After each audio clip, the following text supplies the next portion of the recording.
Precisamos orar. Glória a Deus. Primeira carta de Paulo a Timóteo, no capítulo 2, ele vai falar justamente sobre isto. Quem foi Timóteo? Timóteo foi um discípulo, um aprendiz de Paulo.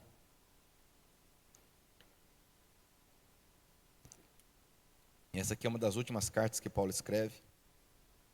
Ele ensina vários pontos importantes. Eu quero que você leia comigo do versículo 1 até o versículo 6. Eu vou ler um versículo sozinho e peço para você ler comigo o versículo seguinte bem forte. Amém?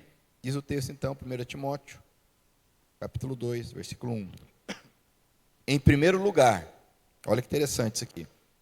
Em primeiro lugar, diga comigo, primeiro lugar. Em primeiro lugar, sabe o que significa no grego em primeiro lugar? Que não é o segundo lugar, amém? Fala para o teu irmão, primeiro não é o segundo. Como diz o pastor Márcio, óbvio, só óbvio quando é dito, né? Então, em primeiro lugar, olha só o que Paulo está dizendo para Timóteo. Peço que sejam feitos o quê?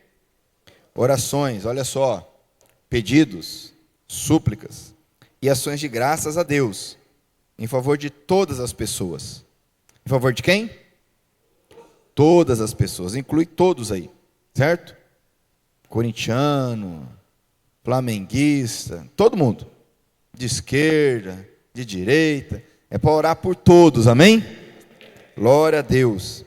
Lê comigo bem forte o versículo 2.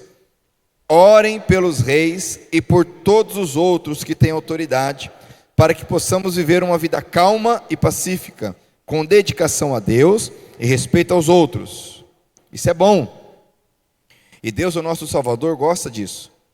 Ele quer que todos sejam salvos e venham a conhecer a verdade. Lê bem forte. Pois existe um só Deus e uma só pessoa que une Deus com os seres humanos, o ser humano, Cristo Jesus, que deu a sua vida para que todos fiquem livres dos seus pecados. Essa foi a prova dada no tempo certo de que Deus quer que todos sejam salvos. Amém? Vamos orar. Pai, em nome de Jesus, nós que cremos na Tua palavra, nós cremos no poder da oração, mais uma vez oramos, levantamos a Ti, ó Deus, o nosso pedido, de que a Tua palavra alcance cada um de nós aqui, cada um que ouvirá essa mensagem, tocando no nosso coração, no mais profundo, gerando vida, gerando fé, gerando entendimento, para louvor e glória do Teu nome, Pai, eu oro, nós oramos gratos a Ti. Amém? Glória a Deus. Pode sentar por um momento. Então, percebemos aqui a importância da oração. E é interessante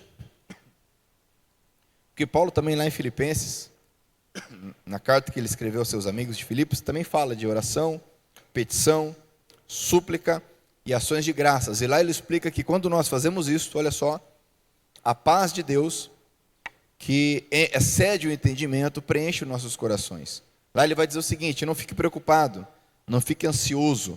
Antes, apresenta a Deus os seus pedidos, suas súplicas, suas orações com ações de graças, ou seja, com gratidão. E a paz de Deus, não está dizendo que Deus vai responder a oração, mas está dizendo que Ele vai ouvir, e está dizendo que Ele vai gerar em nós uma paz que excede o entendimento. Amém? Mas eu quero falar hoje, esse texto aqui, apenas para dar um start, o que eu quero ler com vocês está lá em Mateus capítulo 6, a oração do futebol. Amém? Quem conhece a oração do futebol? Isso, exatamente. Quem joga bola sabe que a oração do futebol é o Pai Nosso, né? Não deveria ser, mas para muitos é a oração do futebol, né? Então vai lá, né, o camarada, de qualquer jeito, faz uma oração lá, e depois pautora no campo, e depois vamos festejar e beber e encher a cara, né? Então é a oração do futebol. Mas em nome de Jesus, na nossa vida não será mais a oração do futebol, amém? Amém? Glória a Deus. Então lá em Mateus capítulo 6 é interessante porque Jesus, ele faz algo interessante, que ele ensina a orar. É interessante porque não tem ninguém na Bíblia ensinando a orar. Nós temos muitas orações na Bíblia. Você vai, por exemplo, perceber Moisés orando pelo povo, Daniel orando pelo povo, Neemias orando pelo povo, Paulo orando. Você vai perceber bênçãos, né? Moisés dizendo, quando você for abençoar, diga, né, que o Senhor te abençoe e te guarde. Mas é interessante que até então ninguém ensinou a orar. Diz aqui no capítulo 6, Jesus ele está ensinando alguns princípios sobre oração. Ele começa a falar sobre isso no versículo 5, né? Para não sermos hipócritas, ou seja, não orarmos de qualquer forma, para que as pessoas vejam isso. As pessoas oravam nas esquinas, nas praças. Hoje fica até estranho alguém fazer isso, mas naquele contexto era normal. Então as pessoas muitas vezes oravam para serem vistas orando. Era algo da época, mas hoje nós podemos tratar isso de outra forma. Muitas vezes nós temos atitudes hipócritas, no sentido de queremos demonstrar algo que na verdade não é. Queremos demonstrar uma espiritualidade que não é real. E assim nós deixamos de servir a Deus e servir as pessoas e nos tornamos mentirosos. É o que ele diz aqui no versículo 5, quando vocês orarem, não seja como os hipócritas. Eles gostam de orar de pé, nas sinagogas, nas esquinas das ruas, para serem vistos. E esse aqui é o problema, para ser visto. Eu afirmo que isso é verdade, eles já receberam a recompensa. Mas quando orar, vá para o seu quarto, feche a porta e ore ao seu pai, que não pode ser visto. E o seu pai, que vê o que você faz em segredo, lhe dará a recompensa. Esse também é outro texto, muitas vezes distorcido. As pessoas que não querem andar em comunhão, não querem andar em unidade, e nós já vamos falar sobre isso. Então elas falam, mas a Bíblia fala para eu orar no meu quarto. E eu vivo a minha vida e vou orar no meu quarto, não preciso de igreja, não preciso estar na comunidade, né? O Pablo Marçal fala isso, né? E tem gente que ouve, acha tão bonito, espiritual, mas isso é antibíblico. Não é isso que a Bíblia ensina. A Bíblia ensina para servirmos uns aos outros, andarmos em unidade. Como que eu vou servir uns aos outros se eu estou no meu quarto trancado orando? O que ele está ensinando aqui é o princípio da intimidade, da comunhão com o Senhor, ser mais importante do que as pessoas verem o que eu faço ou deixo de fazer. Isso que ele está ensinando aqui. Ensinando que a oração é algo para o nosso Pai. E vai dizer no versículo 7, para não ficarmos repetindo como fazem os pagãos. Eles pensam que Deus os ouvirá porque fazem orações compridas. Isso não quer dizer que a gente não possa repetir pedidos ao Senhor. Mas havia uma prática naquela época de querer ganhar a divindade, o Deus, no cansaço. Ficar repetindo as coisas. Isso é muito comum no contexto oriental. A gente sabe que o evangelho ele é oriental, ele começou em Jerusalém, né? Uns entendem que começou em Roma, mas a Bíblia é muito clara a mostrar que Jesus nasceu em Belém, né? Cresceu em Cafarnaum, viveu em Cafarnaum, na Galileia, e morreu em Jerusalém, nunca passou nem perto de Roma, ok?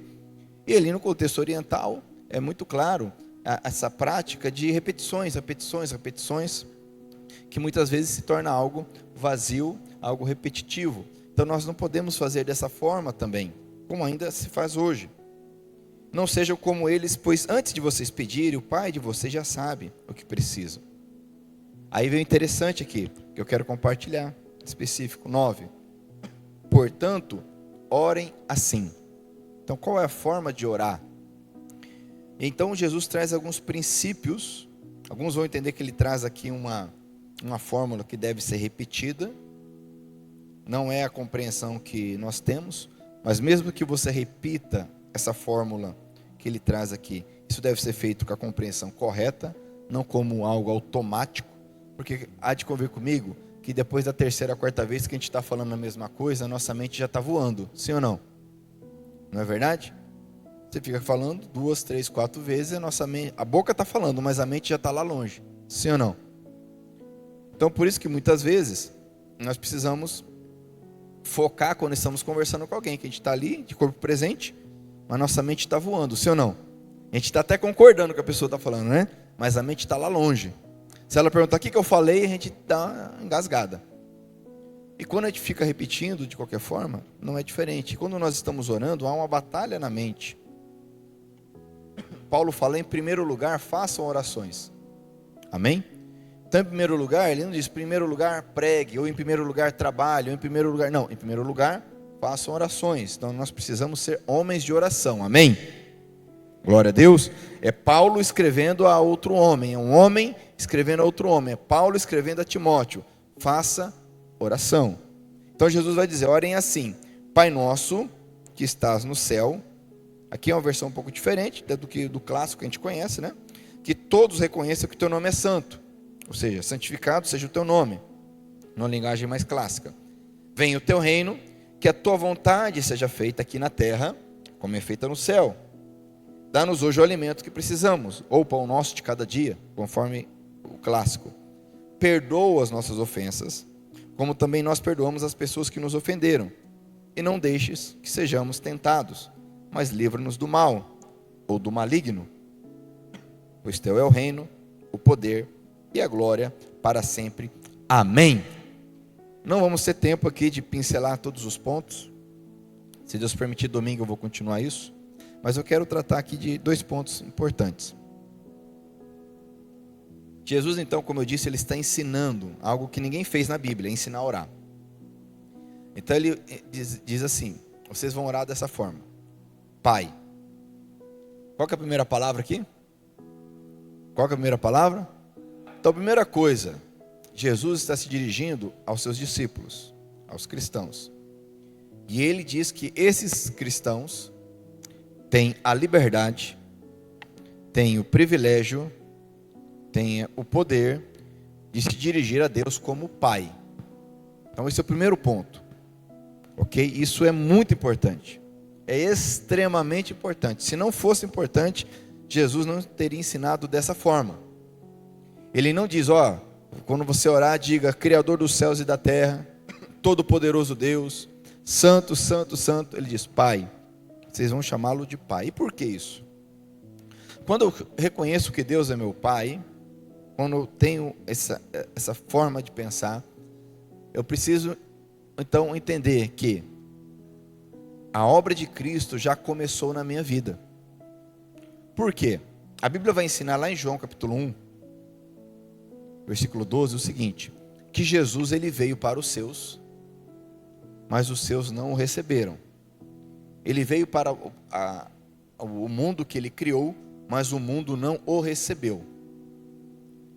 Porém, àqueles que o receberam, diz o texto, ele lhes deu o poder de serem feitos filhos de Deus. Então, olha só que interessante.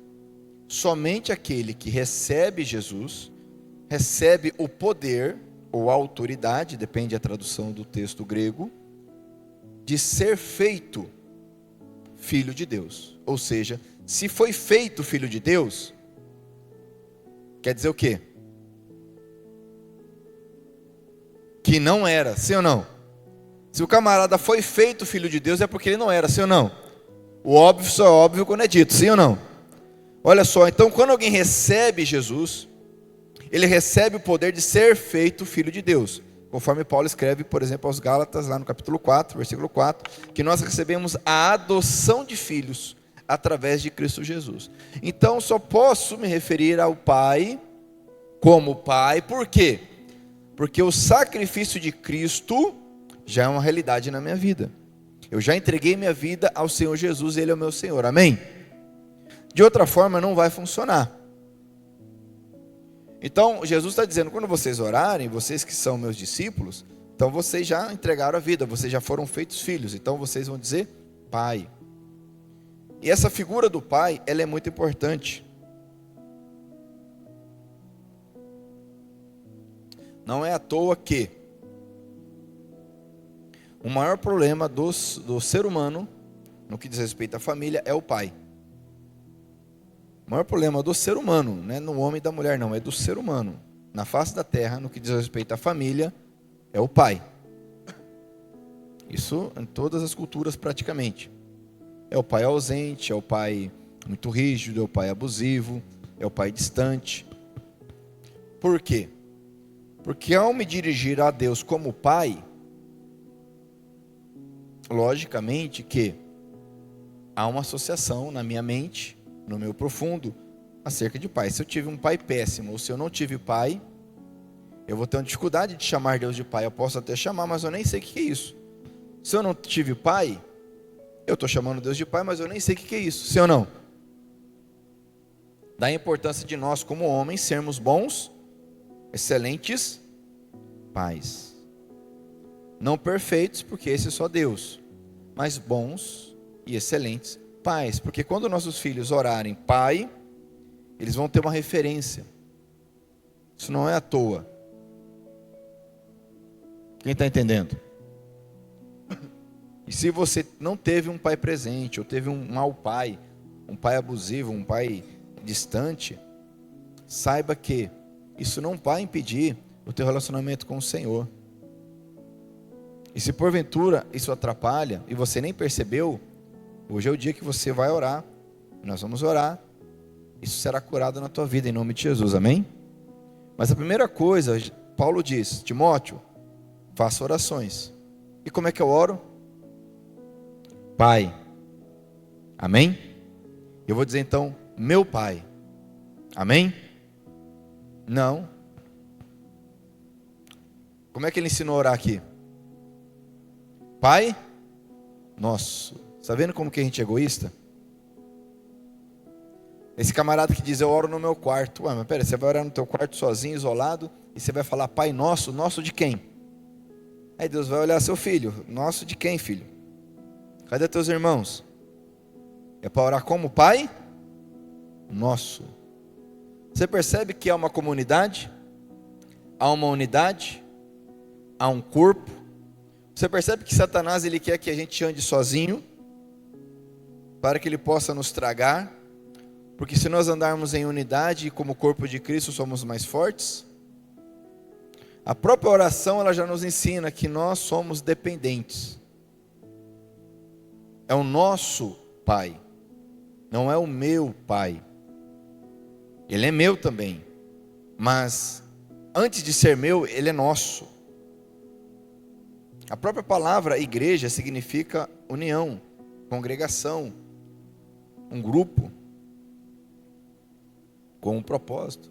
A Bíblia diz que a igreja é o corpo de Cristo, o corpo esse formado por várias partes. Isso é tão importante.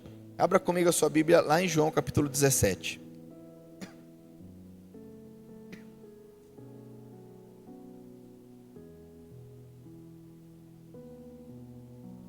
É interessante, depois você pode ler com calma na sua casa, João 17. Leia a Bíblia, amém?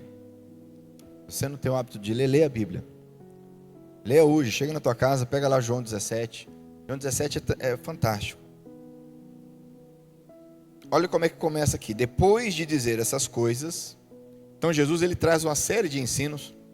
Ele começa ali no capítulo 13, ele lava os pés dos apóstolos. Aí ele começa a ensinar no 14, no 15, 16, coisas profundas sobre a videira, que é ele, né? O Pai é o agricultor, nós somos os ramos. Ele fala do Espírito Santo que virá, o Consolador. Depois de todos esses ensinos profundos e que antecedem a entrega dele à morte por nós, ele vai fazer o que agora? Ele vai orar. Olha o versículo 1. Depois de dizer essas coisas, Jesus olhou para o céu e disse. O que ele disse? Olha só. E você vai perceber que todo o capítulo 17 é uma oração de Jesus. E ele começa a orar aqui. Leia com calma depois na sua casa. Nós não vamos ler todo o texto aqui. Mas o que ele diz ao Pai que nos interessa é o seguinte. Versículo 20, ele está orando aqui pelos seus discípulos, né? Mas no 20 diz assim, ó. Não peço somente por eles. Ou seja, ele não estava pedindo somente por Pedro, Tiago, João, Tomé, mas também em favor das pessoas que vão crer em mim, por meio da mensagem deles. Jesus estava orando por todos aqueles que um dia iriam crer nele, ou seja, estava orando por nós, sim ou não? E orando por todos aqueles que vão crer através da mensagem que você vai levar para adiante, amém? A igreja morreu, né? Se eu for levar mensagem com esse ânimo aí, você vai morrer, morreu com você o evangelho. A mensagem que você vai levar para frente, amém? Glória a Deus. Quem que prega o evangelho, amados? Quem que leva a verdade? São os anjos de Deus. Quem aqui se converteu porque um anjo apareceu e pregou para você? Vamos ver. É muito verdade que Nós temos muitos relatos de pessoas que se convertem através de sonho, de visão. Sabia que está havendo um número muito grande de conversões de muçulmanos através de sonhos e visões em países onde o evangelho ele não é permitido? Eu não sei se você sabe, no Alcorão ele fala de Jesus como um grande profeta, que inclusive voltará, mas eles não reconhecem Jesus como Deus. E muitos relatos têm surgido de homens que têm se convertido através de visão, igual Paulo, mas porque lá o evangelho não tem essa liberdade que nós temos. Mas a regra é que o evangelho seja pregado através de você, comedor de arroz e feijão, amém? Através de mim, comedor de arroz e feijão, amém? Então essa mensagem, olha só que interessante aqui, João 17, versículo 20. Não peço somente por eles, mas também em favor das pessoas que vão crer em mim por meio da mensagem deles. Então as pessoas que ainda vão crer também através da nossa mensagem. Mas o que tem a ver com o Pai Nosso? Olha só o versículo 21. E peço que todos sejam um. E assim como tu, meu Pai, está unido comigo, e eu estou unido contigo, que todos os que crerem também estejam unidos a nós, para que o mundo creia que tu me enviaste. Amém? Percebe o poder e a importância da unidade? Jesus está orando, Pai, que eles sejam um. Se eles forem um, as pessoas vão crer. Se eles forem um, se eles estiverem unidos, o mundo vai crer. Por isso que há um esforço, há uma luta para que não sejamos unidos, para que não tenhamos um Pai nosso, mas um Pai individual. E cada vez mais a nossa sociedade ela é individualista. Houve um tempo que as pessoas precisavam viver juntas. Então, né, principalmente na zona rural, as pessoas precisavam viver juntas, uma ajudava a outra, sim ou não? Uma plantava, outra tirava o leite, outra fazia o queijo. Havia uma necessidade. Hoje a pessoa consegue viver sozinha, sim ou não? Ela vai ter problema de saúde mental, mas ela consegue viver sozinha. Ela pede comida da casa dela pelo celular, ela trabalha pelo celular, sim ou não? E é tão interessante que tem crescido relatos de pessoas que são encontradas mortas no apartamento. Na Europa isso já aconteceu várias vezes. 7 anos, 5 anos depois, a pessoa vive lá, ninguém sai para nada, né? Ninguém nunca viu entrar ou sair, o aluguel é no automático, e aí depois alguém vai lá um dia, sente um cheiro, um negócio diferente, vai lá, a pessoa morreu. Aí vão ver, morreu há 3 anos, há 4 anos, ninguém sentiu falta. E cada vez mais a nossa cultura é assim, vivermos sozinhos. Mas se vivemos sozinhos, o mundo não crerá que Jesus foi enviado pelo Pai. Então eu preciso de você, você precisa de mim. Amém? Porque quando estamos juntos, confessamos os pecados, fortalecemos, encorajamos, ajudamos nas fraquezas, somos ajudados em nossas fraquezas. Então, façam orações, súplicas, pedidos, Paulo ensina a Timóteo. E Jesus vai dizer como orar. Pai nosso, se eu estou em Cristo, eu estou num corpo, estou em uma unidade, estou num grupo. E esse nosso Pai, Ele está acima de tudo. Ele está no céu.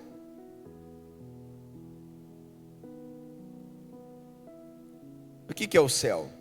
Às vezes a gente tem os desenhos, as gravuras, as figuras, né? Jesus, o Deus, o Jesus num trono, nas nuvens. Mas o que quer dizer aqui? Na verdade é que o nosso Pai Ele está acima de tudo. Pensa comigo, hoje, uma criança aí de 6, 7 anos, você falar para ela, o que está acima de tudo? Ela vai falar, a galáxia, os planetas, sim ou não? Naquele contexto, quando uma pessoa queria se referir a algo que estava acima de tudo, ela olhava para o quê? O que ela via? O céu. Era o mais alto que alguém poderia ver, sim ou não? Então, não é o céu, Jesus está no meio lá das nuvens de algodão, né? Não. É o nosso Pai que está acima de tudo e de todos. É uma forma de expressar o que eles vinham. Então, depois alguém descobrir algo acima das galáxias, vai falar também. Mas é o nosso Pai que está acima de tudo, dos planetas, das galáxias, de tudo. Porque Ele criou tudo. Então, nosso Pai, Ele é soberano.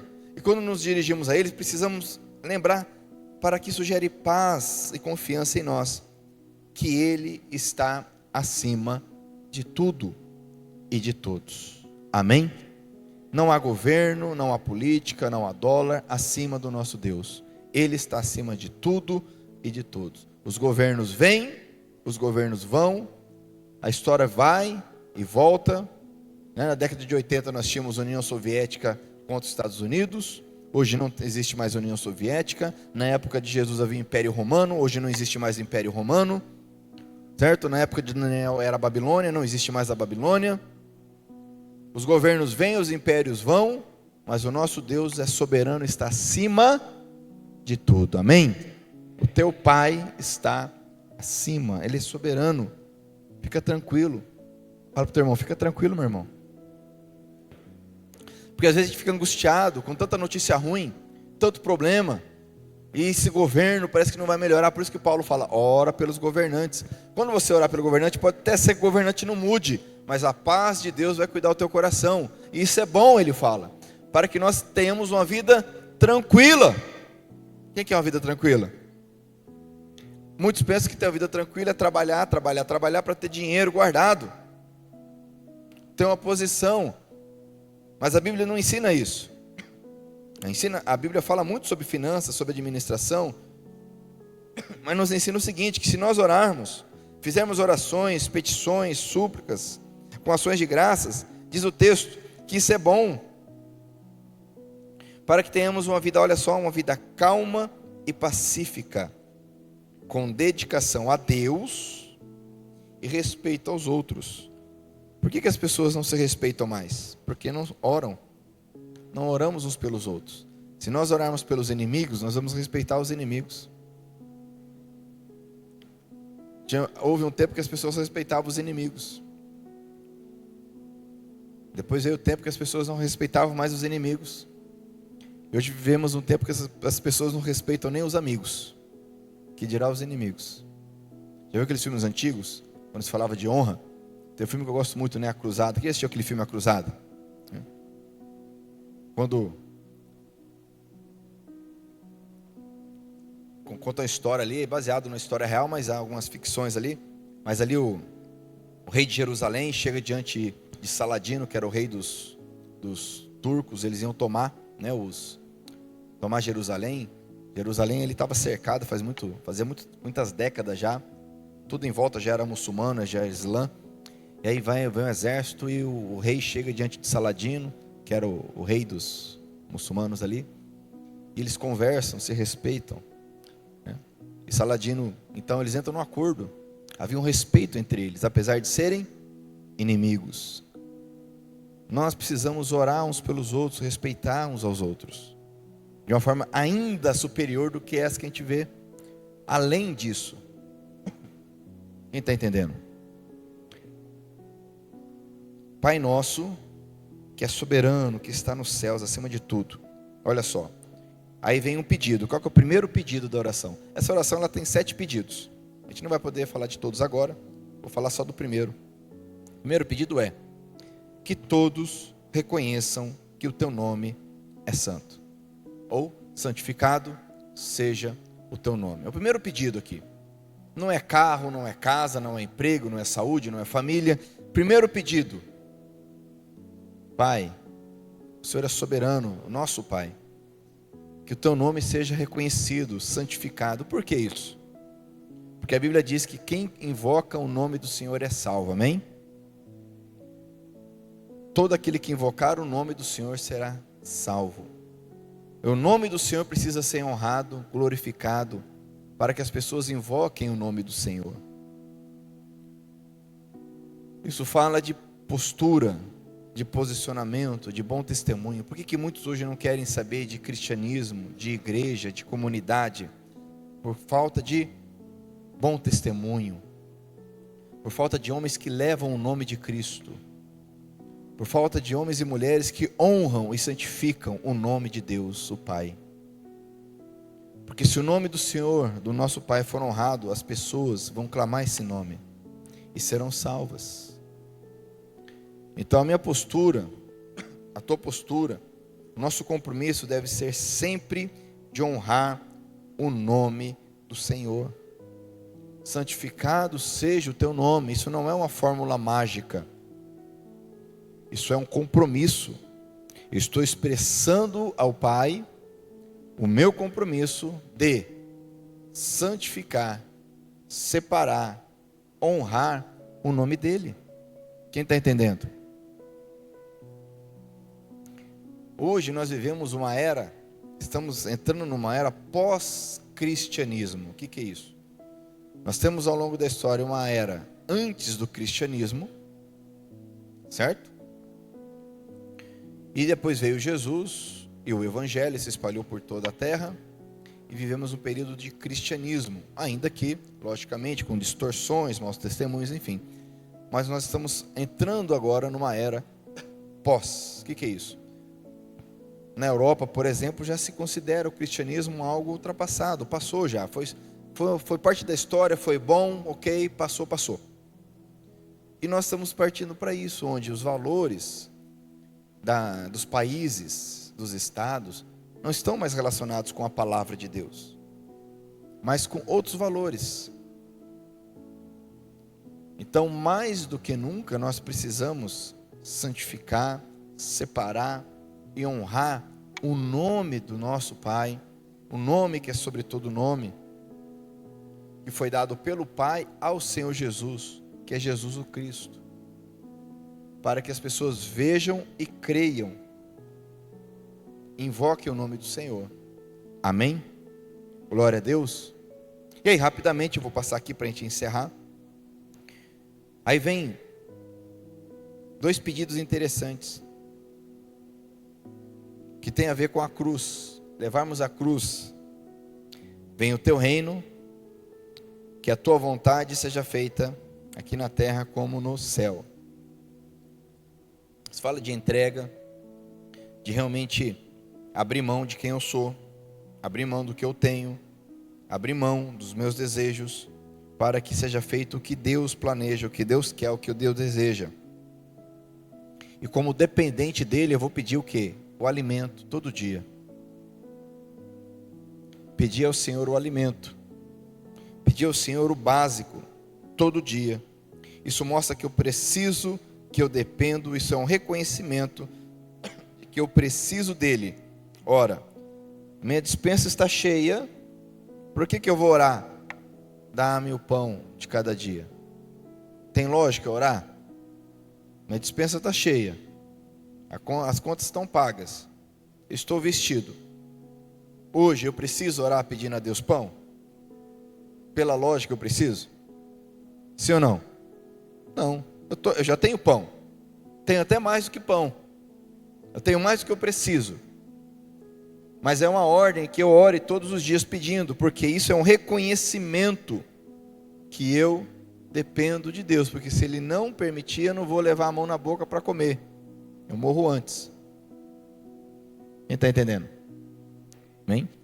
E aí Ele vai nos colocar numa situação bem interessante. Quando eu oro, então, eu tenho que pedir perdão pelas minhas ofensas. Só que há um parâmetro aqui, né? Como também eu, como também nós, perdoamos as pessoas que nos ofenderam. E aí, muitos batem na parede aqui, né? Porque não perdoam. Não perdoam as ofensas. Não perdoam. Ora, Jesus está nos ensinando a orar, a perdoar, da mesma forma que nós perdoamos. Ora, se eu não estou perdoando, como que eu vou fazer essa oração? Fica essa pergunta para você. Se eu não estou perdoando, como que eu vou orar dizendo: Senhor, perdoa as minhas ofensas, nossas ofensas? Como também nós perdoamos as pessoas que nos ofenderam. E não nos deixe que sejamos tentados, mas livra-nos do maligno. Novamente um reconhecimento da minha dependência de Deus. Eu preciso dele para não ceder, para não cair na tentação, para não ser pego pelo maligno ou pelo mal. Pois teu é o reino, o poder e a glória para sempre. Amém. Glória a Deus. Precisamos orar. Precisamos orar e com humildade aprender a orar. A Bíblia diz que nós não sabemos orar como convém. O Espírito Santo intercede por nós. Mas esse aqui é um excelente guia para mim, para você, para nós orarmos. E fica a reflexão antes de orarmos encerrando. Olha que reflexão interessante. Versículo 14 e 15. Aqui já acabou a parte da oração, mas Jesus ele deixa um princípio. E de todos os princípios da oração, ele enfatiza esse aqui, porque é muito difícil. Ele diz: porque se vocês perdoarem as pessoas que ofenderem vocês, o Pai de vocês que está no céu também perdoará vocês. Mas, olha só, se não perdoarem essas pessoas, o Pai de vocês também não, olha só, não perdoará as ofensas de vocês. E aí? Não tem escapatória. Ou eu me torno um discípulo de Cristo e faço como Ele, perdoo, ou eu não serei perdoado pelo Pai.